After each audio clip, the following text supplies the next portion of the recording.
Hello friends, आपका स्वागत है हमारे विद्या वागीश्वर चैनल में। दोस्तों, हम इस चैनल पे रीट की तैयारी कर रहे हैं जिसमें राजस्थान की जीके पूछी जा रही है और इस बार रीट के सिलेबस में कई न्यू टॉपिक्स भी ऐड हुए हैं जिसमें हमें राजस्थान की जीके, वहाँ की भाषा बोली से भी संबंधित कई प्रश्न पूछे जाएंगे। तो इसके लिए हमें आरबीएससी की बुक्स को कवर करना ज़रूरी है। दोस्तों, ये हमारा राजस्थान की पुस्तक भाग 1 है जो कक्षा 6 की पुस्तक है। यह आरबीएससी की बुक है। तो इसमें जो टॉपिक्स दिए गए हैं वो बहुत ही इम्पॉर्टेंट है क्योंकि इनसे डायरेक्ट प्रश्न हमारे एग्ज़ाम्स में पूछे जा सकते हैं।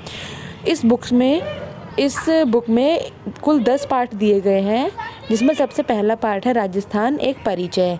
तो राजस्थान का सामान्य परिचय इसमें दिया गया था जिसको हमने पिछली वीडियो में कवर कर लिया है। इसकी जो लिंक है हम वीडियो के डिस्क्रिप्शन में दे देंगे। आज हम करेंगे राजस्थान का इतिहास। जो चैप्टर है इसमें राजस्थान से संबंधित प्रमुख फैक्ट्स को दिखाया गया है। तो चलिए शुरू करते हैं। चित्तौड़गढ़ जिले के छोटे से गांव भाटौली का छात्र रमेश दीवार पर लगे राजस्थान के मानचित्र को ध्यान से देख रहा था। उससे अपने शिक्षक से प्रश्न किया, सर हमारे राज्य का नाम राजस्थान है तो हमारे क्षेत्र को मेवाड़ क्यों कहते हैं? मेरे मामा जोधपुर में रहते हैं पर वो कहते हैं कि हम मारवाड़ में रहते हैं, ऐसा क्यों? शिक्षक ने कहा, रमेश ये मेवाड़ मारवाड़ हमारे क्षेत्र के प्राचीन नाम हैं। राजस्थान जो हमें दिखाई देता है पुराने समय में ये राजनीतिक इकाई ऐसी नहीं थी। प्राचीन काल में राजस्थान विभिन्न जनपद और अंचल में विभक्त था। ये जनपद और अंचल भौगोलिक स्थान अथवा वहाँ रहने वाली जाति के नाम से जाने जाते थे, जैसे कि जांगल, मरु, अर्जुनायन, शिबी, मेवात, हाड़ौती आदि। इसके बाद आप ये जो मैप देख रहे हैं ये मैप महाकाव्यकालीन राजस्थान का है। इसमें मरुकांतर, जांगल, मत्स्य और शूरसेन नाम के जनपद और महाजनपद को दिखाया गया है। इसमें मत्स्य और शूरसेन महाजनपद हैं और मरुकांतर और जांगल जनपद के अंतर्गत आते हैं। इसकी जो डिटेल है हम आगे की वीडियो में कवर करेंगे। तो चलिए आगे बढ़ते हैं। प्राचीन भारत में आर्यों ने छोटी छोटी वस्तुओं को मिलाकर अपने राज्य या जनपद का निर्माण आरंभ किया। महाभारत एवं संहिता ग्रंथों में राजस्थान के कई जनपदों का उल्लेख मिलता है। सबसे पहले दिया है मरु। ऋग्वेद सहित हमारे पौराणिक ग्रंथ रामायण, चरक संहिता, महाभारत और बृहद संहिता में मरु प्रदेश का वर्णन आता है।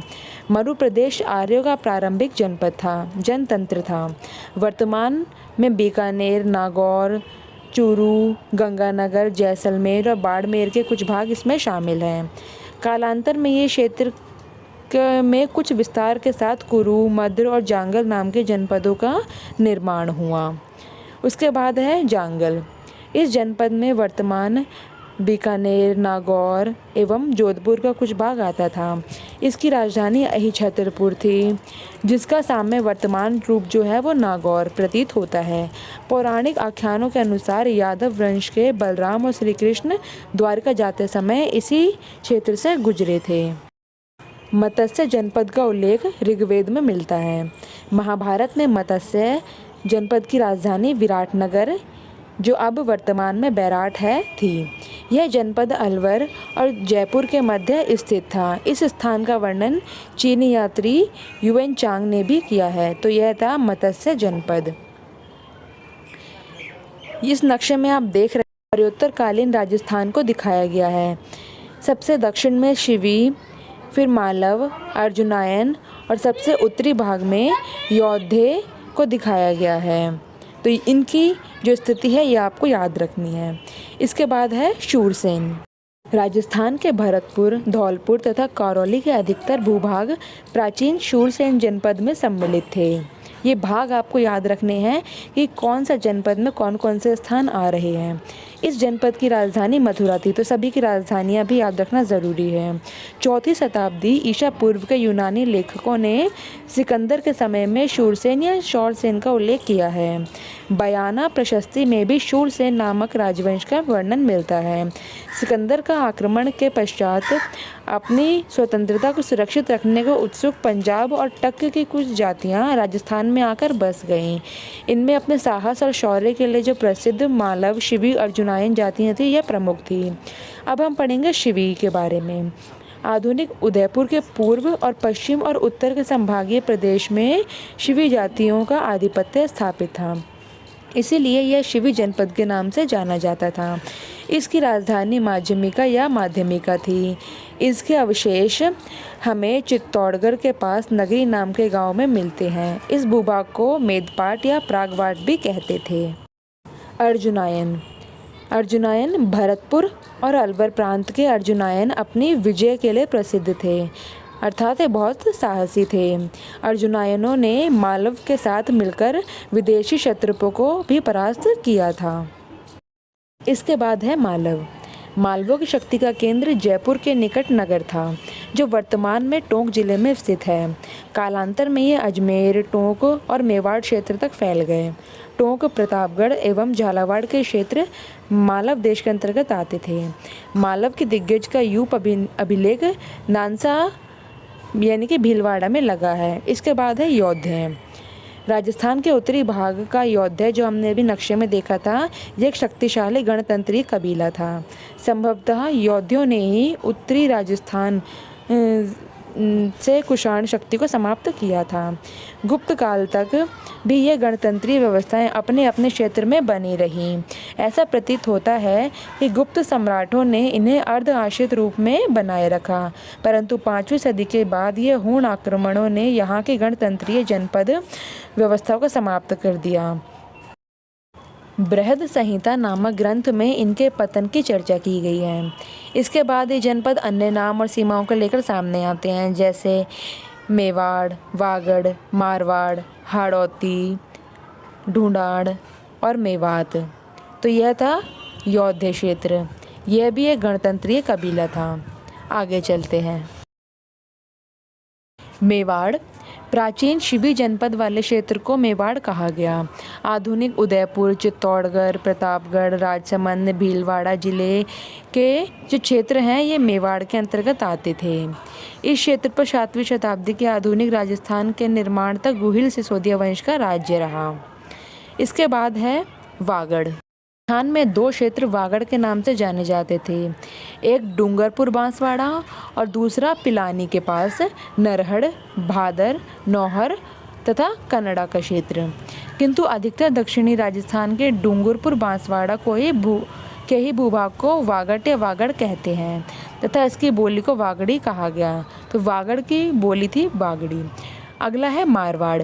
प्राचीन मरु प्रदेशी कालांतर में मारवाड़ कहलाया। 7वीं सदी के इस जोधपुर क्षेत्र पर गुर्जर प्रतिहारियों ने शासन किया और इसके बाद इन क्षेत्र पर राठौड़ वंश का आधिपत्य स्थापित हो गया। हाड़ौती बूंदी और कोटा का क्षेत्र कहलाता है और प्राचीन काल में इस भूभाग पर जो था, ये मीणा जनजाति का आधिपत्य था। वंश का बूंदा के नाम पर ही बूंदी का नामकरण हुआ। कालांतर में चौहान वंश की हाड़ा शाखा ने इस क्षेत्र पर अधिकार कर लिया। तभी से इस भूभाग को यहाँ की बोली को हाड़ौती कहा जाने लगा। इसके बाद है ढूंढाड़। जयपुर और उसके आसपास का क्षेत्र ढूंढाड़ के नाम से प्रसिद्ध हुआ। में कछवाहा राजपूतों ने यहाँ की स्थानीय जनजाति के मीणा और बड़ गुजरों को परास्त कर अपने राजवंश की नींव डाली। इस क्षेत्र के भाग को ढूंढाड़ी कहते हैं। इसके बाद हम चलते हैं अगले क्षेत्र पर। आखिरी है मेवात। अलवर और भरतपुर का वह क्षेत्र जहाँ मेव जाति की अधिकता रही, वह मेवात कहलाया। तो हमें याद रखना है, मेव जाति जहाँ पे अधिक रही, वह क्षेत्र मेवात कहलाया है। मेवातियों का प्रसिद्ध नायक हसन खान मेवाती था, जो खानवा के युद्ध में राणा सांगा की ओर से बाबर के विरुद्ध में मारा गया था। इन सब अंचलों के अतिरिक्त भी राजस्थान के कुछ अन्य क्षेत्र जैसे कि जैसलमेर को माड़ या वर्ल, जोधपुर का दक्षिणी भाग गुजराता, प्रतापगढ़ को कांटल और झालावाड़ के क्षेत्र को मालवा, चूरू, झुंझुनू, सीकर वाला क्षेत्र शेखावटी, व्यावर को अजमेर का क्षेत्र मेरवाड़ के नाम से जाना जाता है। राजस्थान और इसके विभिन्न क्षेत्र भूगोल और परिस्थितियों के फलस्वरूप अनेक बोलियों, वेशभूषा, व्यवहार और परंपराओं के धनी हैं। आखिर में बोला गया है, शिक्षक द्वारा अपनी बात समाप्त करते ही रमेश और उसके साथियों को ऐसा लगा कि वे राजस्थान के हर अंचल को समझ चुके हैं। हमें भी ऐसा ही लग रहा है कि हम इस वीडियो को बनाने के बाद और आप इस वीडियो को देखने के बाद राजस्थान के काफ़ी कुछ इतिहास से बहुत कुछ समझ चुके हैं। इसके बाद इस चैप्टर की कुछ मुख्य शब्दावलियाँ दी गई हैं, जो है अंचल अर्थात क्षेत्र। ऋग्वेद प्राचीन ग्रंथ है जो प्रथम वेद भी कहलाता है, और क्षत्रप अर्थात प्रांत का मुखिया होता था, और राज्यपाल भारत में शक जातियों के शासकों हेतु प्रयुक्त होता था। आखिर में इसमें प्रश्न दिए गए हैं, तो चलिए इसको सॉल्व करें। अभ्यास प्रश्न 1 है, मत्स्य जनपद की राजधानी क्या थी? ऑप्शंस आपके सामने हैं। Option A Mathura, option B Ahichhatrapur, option C Viratnagar या ऑप्शन डी बागौर। आपका सही आंसर है ऑप्शन सी विराटनगर। अगला प्रश्न है, कोटा बूंदी वाला क्षेत्र कहलाता था। इस क्वेश्चन का आंसर आप हमें कमेंट बॉक्स में कमेंट करके बताइएगा।